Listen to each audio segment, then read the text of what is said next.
UPDF sentries have correctly identified that al-Shabaab have launched an attack.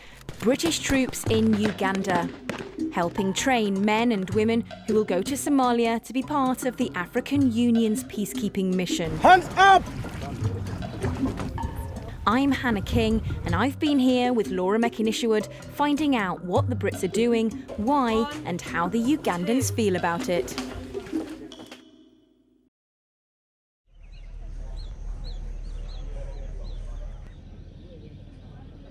Dawn in Uganda, and Singo camp is calm. But while the personnel from the Ugandan People's Defence Force here may be training for a peacekeeping mission, they're about to face one of the world's most complex terrorist groups. Al-Shabaab will attack our forward operating bases. Al-Shabaab will lay IEDs along our main supply routes. Al-Shabaab will ambush us. Al-Shabaab will try to create all the propaganda to fail AMISOM mission. Pre-deployment training of the next battle group that will take on the threat is being led by British troops. Testing is rigorous. Yeah, Zero, whenever you're ready, over. Al-Shabaab fighters have planned to penetrate the UPDF's forward operating base. It's a training simulation, but the British personnel running this programme expect the response to be as realistic as possible.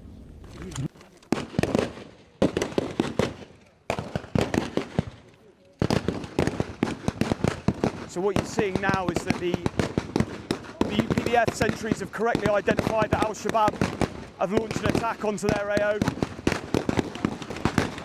It's a good way to fire here to repel the attack. The guys are doing everything as we've taught them and as they've been demonstrating. They should be able to repel this level of attack. This is the latest UPDF battle group to get training from the British military. Their actions and reactions closely monitored by their mentors. Yeah. So he might just be unconscious as opposed to dead. Success here means better chances in Somalia. Oh, Mugu!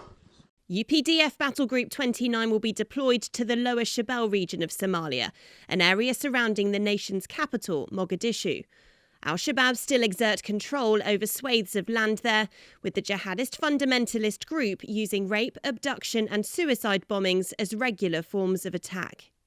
Since 2007, the African Union mission in Somalia, known as AMISOM, has been working to restore stability, with 22,000 soldiers and police from 6 African nations assisting the Somali National Army. Previously, the SNA have cleared but not held. And not built behind. So there's a huge stabilisation effort going in behind the operations that's being coordinated across government, across a lot of international partners, and that's, while not perfect, it's going in the right direction. These things are extremely difficult to organise in sort of coalitions, and actually in Somalia it's pretty good. Preparing for all eventualities is essential.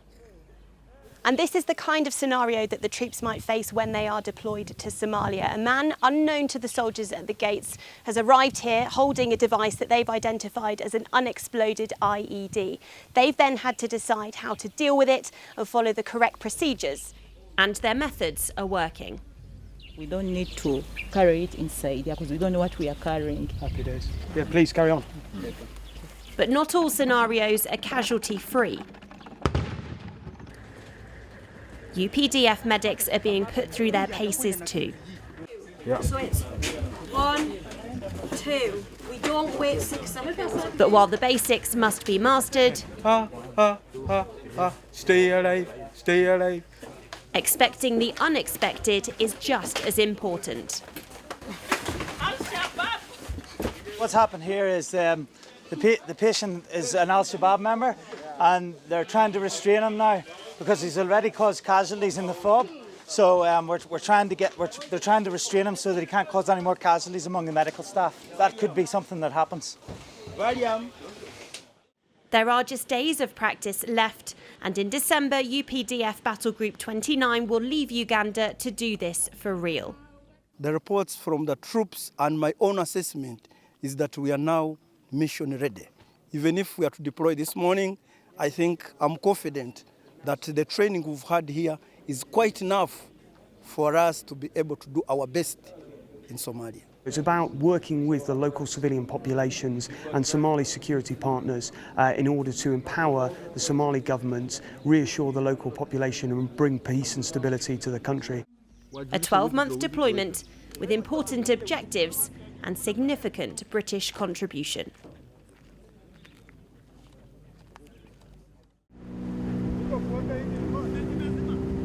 Hands up! Hands up! Ugandan Marines on mission-specific training ahead of a deployment to Somalia. Uganda contributes the most personnel to the UN mission there, and British Marines are helping them prepare. Lie down, face down. When we train with the Royal Marines, we know they have been in Afghanistan, they have been elsewhere, and the type of enemy they have been facing is not quite different from the enemy we are facing in Somalia. They give us encouragement, and if we do it not correctly, they correct our mistakes. We like them because they have really things which can make us up, which can brought us from down. Then we have now seen light. Seen the light? Yeah. Turn around. It's the third time the British Peace Support Team have run this training, but the 6-week programme now involves a new component. It's known as human security, and it's an area the British are leading on. They could be fiddling about, Human security is all about human beings. It's about how people are affected by conflict, not just the security of a state. The Ugandan Marines behind me are learning crucial skills which will help them support civilians caught up in war. Human security includes areas such as human trafficking, child soldiers, and how to deal with victims of sexual violence. The military are often first on the scene, well before UN agencies or aid workers, and their ability to deal with such situations is paramount. You can't deal with conflict without considering women and children and their parts in that conflict, both positively and negatively. Fundamentally, it comes back to the sort of do no harm principle. We don't intend to go into any capacity building projects and seek to do any further harm or not understand what the implications of our intervention may be. Everywhere we operate from, there are civilians, and civilians are our main point of focus. So without putting them into consideration when we are planning for our operations, it means that we are going to mess up. Some elements of the training have been as simple as ensuring innocent locals are on side. The directing staff from one assault group analysed the Marines' performance at every level. Brother, thank you, but I'm sorry for delaying you. So we are specifically for those people who don't want any criminal activities which can take place around. If you are facing anything, you call me. I'm going to give you my number. No, sir? Okay. Good. Thank you, sir. Okay. Have a good time. Right, stop there. Right, good. Right, that's probably the best one yet. The only thing I will pick up on that is... Hold that, please. Thank you. If I'm standing here with my hands up, okay, can you see me go for anything? What can you see? If I'm going to go for a weapon, I'm going to pick it up with my hands, aren't I? Right? If you get me to lie down here, we haven't searched this yet, what could I be doing? I could be picking up a weapon, I could be getting hold of an initiation device. Another area of human security is the role played by women.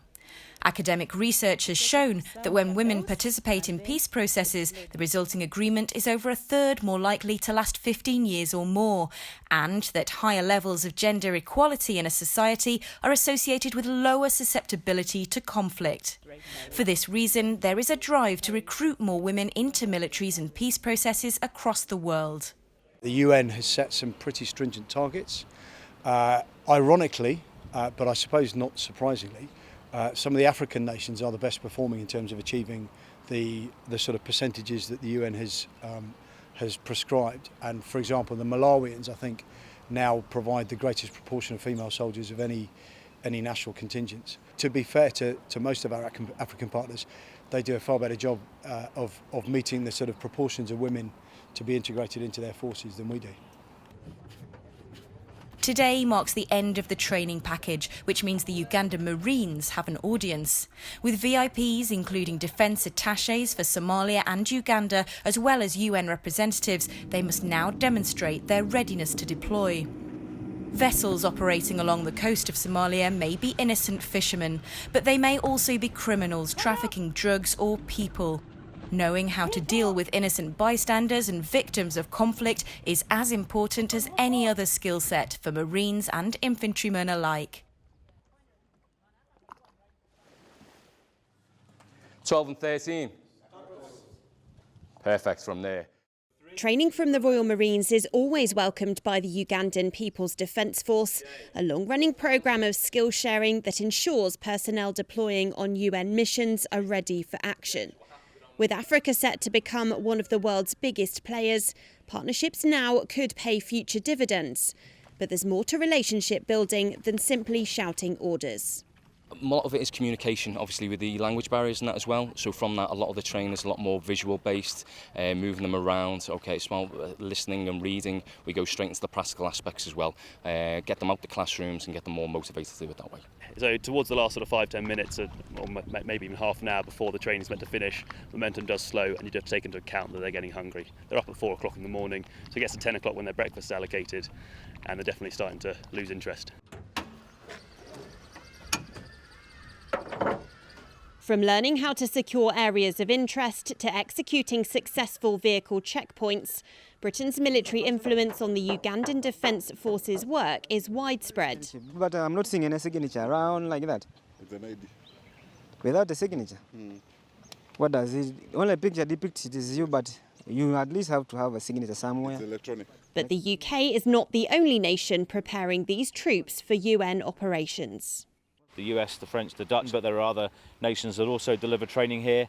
And so what we do is not only do we talk to the Ugandans, but we talk to those other nations, and we make sure that we are delivering what's required to the level that's needed. We're not overfacing those host nations with too much activity. British presence now could have future benefits. This training is, military chiefs say, simply a continuation of the long-standing relationship between these two nations. The Ugandan government have identified areas where its defence forces need support, and the British military have tailored a programme in order to bridge those gaps. But successful implementation of these new skills could have long-lasting effects, including increasing Britain's influence across the continent. These programmes are coordinated by the British Peace Support Team, 26 military staff who oversee 93 peacekeeping and security courses across eastern and southern Africa. With an annual budget of £13 million, the team managed to make contact with around 10,000 troops and civilians every year. Our role is about improving professional performance, but as a second order effect, we work regularly with 8 or 9 different African countries, and also influence course attendees and so on from probably 30 or 40 countries across the continent. So that exposure to the British government, that exposure to the British Army, I think is relatively intangible.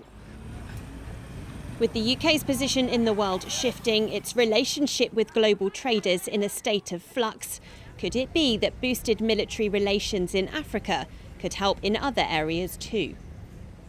The UK considers Africa to be one of the big players going forwards, and therefore all of this lends itself to UK PLC and the ability to be able to work more closely with our African partners. There is another thing to consider: competition from other nations. Russia is a big player on this continent, China too, providing much needed hardware and investment. But British teams say history and heritage plays a big part in African nations choosing who to have on side. Whilst clearly we are in competition with China in certain areas, there's no reason at all why I think we couldn't have complementary activities where we provide something that they don't. And as I say, we are still, for many African nations, we're still a partner of choice. Even though we don't come with large equipment programs and we don't come with a huge amount of money, a lot of the time they don't have the capacity to assimilate it. And what they are actually after, if they're not after the shiny drones and the big bombs, what they're actually really in need of, and those that recognise it, is people who can improve their professional standards. Okay, stop. As the only nation to meet the UN's training expectations, the British military is at the top of this game.